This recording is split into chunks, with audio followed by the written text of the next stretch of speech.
Welcome back to another episode of Before You Buy, the show where we give you some straight-up gameplay and our first impressions of the latest games releasing. The Yakuza franchise's incredibly fast turnover continues apace with their most bizarre spin-off yet. And remember, this is a series where one of the games is a third-person shooter in a zombie apocalypse that had the subtitle Dead Souls. So when I say this entry is bizarre, I mean it, okay? Everybody thought there was really no way the series could do something as bonkers as that, but here we are. Hi folks, it's Falcon, and today on gameranx, we're taking a look at the absolute mouthful of a title, Like a Dragon, Pirate Yakuza in Hawaii, and let me tell you guys, this game is certainly something. In this game, you are a pirate Yakuza in modern-day Hawaii, battling other pirates with eye patches and poofy shirts and galleons. They say stuff like avast. They drink grog, like actual literal real pirates. You sail a wooden pirate ship with old-timey cannons and forward-mounted machine guns. You fight enemies with sabers and a flintlock and hunt for treasure. It is a pirate game, and it is inexplicably set in modern day. This is an utterly absurd premise that you either need to be here for or not, because the game just does very little to try and justify any of this. It's just like, this is what's happening. And I actually, I have to respect that.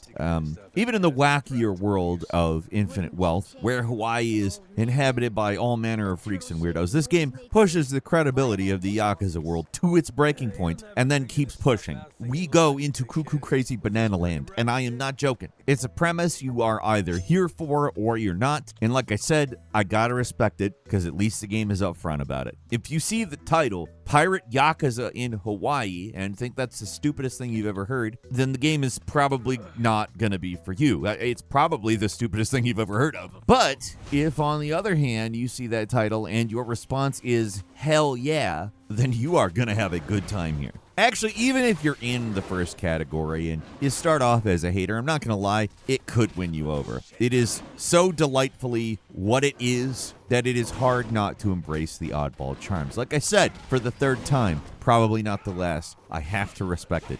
I think that what surprised me most about Pirate Yakuza is it is still essentially a Yakuza game. The tone isn't far off from your average game in the series. They just flipped the ratio of the goofy to serious stuff, so it's 60% goofy, 40% serious. The opposite's usually how these games go. There's kind of a serious story going on, regardless of how ridiculous the basic premise is. There's still a po-faced Yakuza plot buried under the craziness. Not everything is a joke, but most of it is a joke. It acts as sort of a sequel to Infinite Wealth and ties up some of the loose ends for that story. It's not an alternate universe spin-off. It's a direct continuation of the previous game, and that kind of makes it stranger. This makes perfect sense as some sort of weird alternate universe. Fine, pirates are just around, but it's not. This is canon. Don't question it. So what's it about? How did we get here? All right. The basic idea is you play as Majima, the mad dog of Shimano himself. And this is actually the first game in the series where he's the star of the show. He was co-protagonist in Yakuza 0. He had his own little side story in Yakuza 2 Kiwami. But this is the first time the man's had a game all to himself. And he's a pirate in it. The game starts quickly. Majima wakes up on an island with no memory of who he is before he immediately gets into a fight with a gang of thugs who look like they've been directly transported out of the Spanish Main circa 1730. There's a pirate who is evil. His name is Keith. Yeah, old Captain Keith keeps showing up, getting beaten up by Majima. And there's a kid with a pet tiger who he insists is just a cat. I don't know, it's a fever dream of a game. It could be a cat, and we might just be seeing it as a tiger. I don't know. This could be an elaborate prank on the Yakuza audience. But eventually you're battling an enemy named Captain Beef. He makes cow puns. Reality is truly out the window. Pirate Yakuza basically takes the unhinged lunacy of a side game, like for say the Pokemon training thing of Infinite Wealth. It takes that level of crazy and makes it the main game. And I'm sorry to all the folks who might think this sounds like the most idiotic thing they've ever heard, but I goddamn love it. This is a more tightly packed, faster paced sort of Yakuza adventure. By most estimates, I'm sure you can finish it about 25 hours, so it's not the sprawling beast that is Infinite Wealth, but it's not because the game is light on content, because wow, it's not, but everything is supercharged. Combat, which is, by the way, the traditional Yakuza combat, not the turn-based, is brought up not a notch, but many notches. It feels like Yakuza, but it looks like Devil May Cry or Dynasty Warriors. Majima is fighting dozens of guys at a time, zipping around the combat zones like a supercharged speed demon. And one of the most pronounced changes is that there is now aerial combat, which is not something I've seen in a Yakuza game, and it works. I like it. You can uppercut a guy up into the air, slap him around an air combo, can unleash a shower of throwing knives or a dart through the air. It's all insane. There are only 2 combat styles in this entry, but both of them are beyond fun. There's the Mad Dog style, where Majima incorporates his classic knife style, where we finally get a chance to pull off some of the boss moves from the many times he's been an antagonist in the entire series. And then there's the Sea Dog style, where Majima gets to swing around double cutlasses and a pistol. This style's slower, which, just to be clear, doesn't mean it's not extremely fast. It is. It's just slightly less fast than Mad Dog, but it makes up for the loss of speed by just being devastatingly powerful. Combat in this game is so much freaking fun. Even as a longtime veteran of the series, it manages to feel fresh, even though it is... I mean, I want to say it's a traditional Yakuza combat system. It's just there's this stuff grafted onto it, and the speed is punched up till 11. It's so good. It's so good. It is just a joy to run through some thugs and utterly eviscerate them in seconds flat. Majima, he's intentionally overpowered, though. That's not a question here. He's an unstoppable force. He is untethered, and his rage knows no bounds, let's just say. The rest of the game is, it's your usual Yakuza shenanigans. There's a repurposed Honolulu to explore, because of course there is. Like, if there's one thing these developers know how to do, it's reuse and recycle. They probably won't get a chance to reuse Hawaii again in a mainline sequel, so this is the next best thing. In a way, the entire game's kind of mercenary. It's a blatant attempt to make another game by reusing as many assets as possible, but hey, they did cut $10 off the price tag, and there are some major deviations from the formula here, even if they're not necessarily as successful as the stuff they added to the combat. And by that, I mean the pirate stuff. Before the game came out, I kind of assumed it was going to be confined to some pirate combat arena game or something, but no, you explore the high seas on a ship. You battle it out with other pirates on land, on deserted islands, inexplicably filled with bad guys to nab some treasure. Mechanically, it's not Black Flag. Assassin's Creed 4 is still the gold standard when it comes to pirate games, but Pirate Yakuza is still pretty damn fun. There's no directional wind to worry about, or crosswind, or anything approaching realistic sailing mechanics of any kind, so traveling in the ocean isn't exactly complex, but it gets the job done, and it does let you zoom in real close to sink in that feeling of having direct control of this big wooden ship with all your crew on deck milling around. Combat takes the usual Age of Sail ship combat and hypercharges it.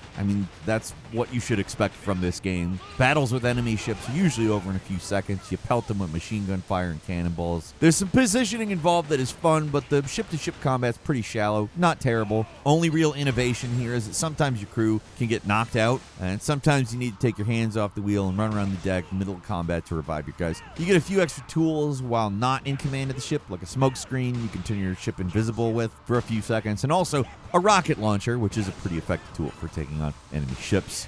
The game is so ridiculous. It does a thing where the crew gives you something like, oh yeah, you're gonna need this. Like they're gonna give you like a tiny little pistol to hide in your boot or something. And it's a rocket launcher. Just casually gives you a rocket launcher. Can you imagine if the big fat clown guy gave the Joker a rocket launcher after those kids beat him up? Actually, I kind of really want to imagine. That sounds pretty funny. Anyway, yeah, that's the world we're in here, folks. It is, like I said earlier, it's something. In terms of story, there's not a lot going on here. Your ultimate goal is the hunt for a lost treasure, which is appropriately piratey, but a big chunk of the game's story is dedicated to joining and winning this pirate tournament that feels like it'd be like a side story in another Yakuza game. That's not going to blow anybody away with the depth and complexity, but the characters really managed to carry this thing, especially Majima himself. It's fun to finally get to play a game where this guy's just himself, being the chuckling, off-kilter crazy man we all know and fear, because he's usually one of the hardest bosses in the game when you have to fight him. But what really impressed me is the voice acting. Majima has such a distinct Japanese voice. It's a voice I've been hearing for decades at this point, so there was a lot to live up here. But Matt Mercer's performance as Majima in the English dub Oh man, it's good. He gets all the little Majima chuckles and crazy vocal shifts down perfectly. And not only that, the game actually lets him sing during the karaoke performances, and he knocks those out of the park. I know this isn't his first time as Majima, but it's definitely the best. Another great thing about the game is all the mini games, which has always been a staple of the series. They're especially strong here with a collection of full free Mega Drive games. A cooking mini game, lots of fun actually, and a completely bonkers new version of the battling cages that involves high explosives. List goes on. There's some of the usual stuff here like poker and shogi and stuff, but I'm never going to learn. Shogi is not something I'm going to get good at, I don't think,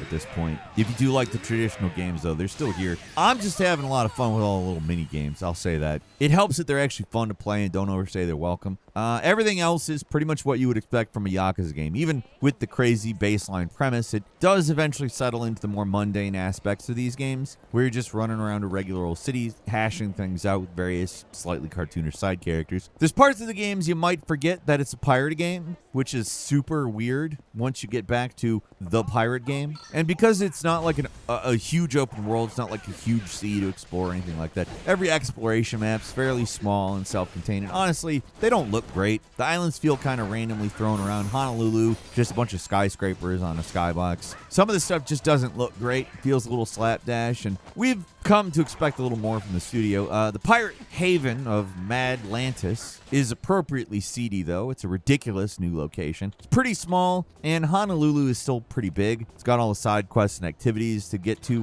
while you're there. Make no mistake, that's where most of the game takes place in. So in terms of like actual new stuff, Pirate Yakuza is pretty front-loaded. With all that said, though, as long as you're not totally burned out on the Yakuza formula, this game is just an absolute ton of fun. The criticisms I have for it are, I mean, you probably understand them. I can't not say those things, but also it's like hyper Yakuza with pirates. Majima is a great protagonist. I love the pirate ship combat, as simple as it is, and the normal combat stuff is, in my opinion, some of the best in the entire series. It's so fast and brutal. I'll say it makes some of the boss encounters maybe a little less epic because you can end them very quickly compared to how they usually go. But for me personally, I'm kind of okay with that.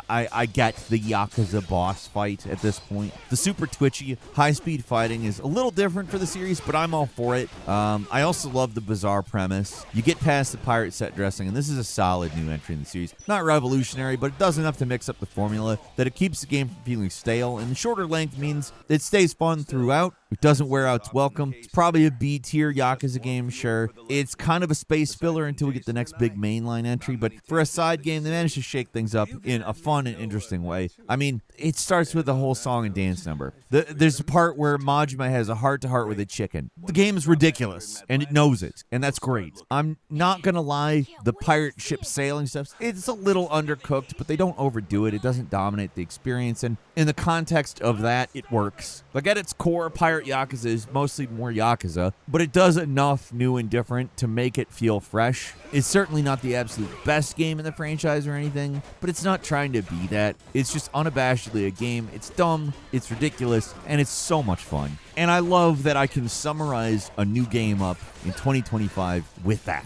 I think if everything was as brazen and wild and crazy as this game, it probably wouldn't be as special. But man, as much as you could call this formulaic, given it does for the most part stick to the Yakuza formula, games that just revel in their gaminess and pull it off, there's just not enough of them. But that's what I think. What do you think? Leave us a comment, let us know. If you like this video, click like. If you're not subscribed, now's a great time to do so. We upload brand new videos every day of the week. Best way to see them first is, of course, a subscription, so click subscribe. Don't forget to enable notifications, and as always, we thank you very much for watching this video. I'm Falcon. You can follow me on Twitter and book me on Cameo at Falcon the Hero. We'll see you next time right here on gameranx.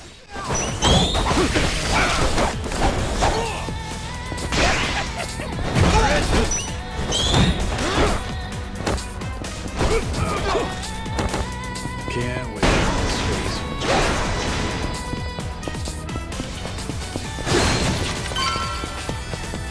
Let's make sure we don't get lost.